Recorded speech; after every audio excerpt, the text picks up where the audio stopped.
itong gamot mo. Para gumaling ka agad. Ayan. Very good. Pakidalan to doon. Iwan mo na muna kami. Salamat. Kamusta ka ngayon? Gusto mo magkwentuhan tayo? Kwentuhan mo ako kung paano kayo ni Maylin noon?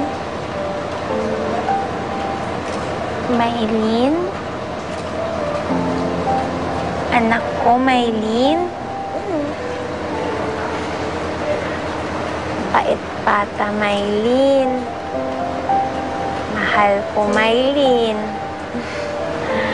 Mahal, Maylin, nanay. Pagtulog, Maylin. Siksik yun sa akin. Tapos, gusto Maylin. Lagi ko suklay buhok niya. Lagi kami laro. Bait na bata yun, Maylin. Oh, bakit ka malungkot bigla? Miss ko na kasi, Maylin. Tagal ko na di yakap, Maylin. Miss na nanay, Maylin.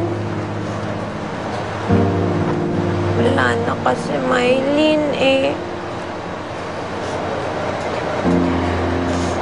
Ano ba kasi nangyari? Nasaan ba si Maylin? May kumuha ba sa kanya? Kinuha ba siya ng asawa mo? Asawa?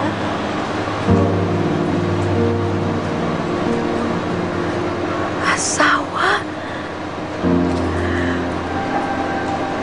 Kinuha asawa ko? Kinuha asawa ko, Maylin? Ikaw?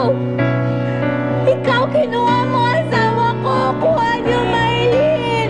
Ikaw, Salbay! Kuha mo asawa ko! Kuha mo, Maylin! Sir, pinatawag niyo daw po ako. Oo. Para sa'yo. Talaga po? Ano ba to? Buksan mo para malaman mo. Wow!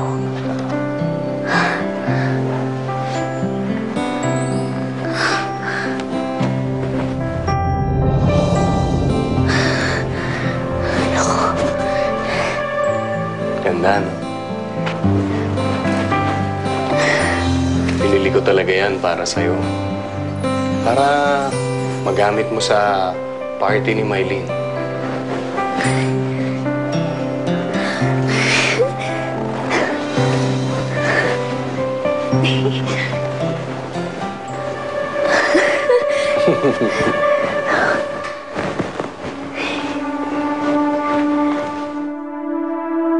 Kuha niyo asawa ko, pati Maylin!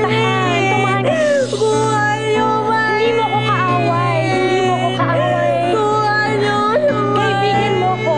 Ako si Doktora, di ba? Tinutulungan kita, di ba? Ako si Doktora. Hindi mo ko kaaway. Kaibigan mo ko. Ako si Doktora Katrina. Kaibigan mo ko dito. Kaibigan? Magkaibigan tayo. Tutulungan kita. Tama na, ha? Sige, ganito na lang. Relax ka muna dito sa rooftop. Magpalamig tayo. Total, ang sarap ng simoy ng hangin. Hindi muna tayo magkukwentuhan, okay? Relax ka lang. Naku, sir. Ang ganda po nitong damit na to. Ngayon ako nagkaroon ng ganito kagandang damit. Ganun ba? Natutuwa naman ako at nagustuhan mo. Sir, salamat ho pero hindi ko po ito matatanggap eh. Bakit naman? Eh, hindi naman po ako sinabihan ni Maylin na pumunta dun sa party niya. Baka ayaw niya akong makita dun. Of course you're invited. Teka nga muna. Meron ba kayong pinag-awayan? Wala po. Medyo ilan lang po sa akin si Maylin. Kasi hindi na po kami nakapag-usap pagkatapos ng aksidente. Baka naman nagkataon lang siguro yun. Huwag kang mag-alala. Ako na nag-iimbita sa'yo ngayon, kaya wala kang karapatang tumanggi. Saka, wala naman ako nakikitang masama doon eh. Isa pa, kung makita ka man doon ni Maylin, di naman siguro niya mamasamain dahil magkaibigan naman kayo. Salamat po. Sukat mo na.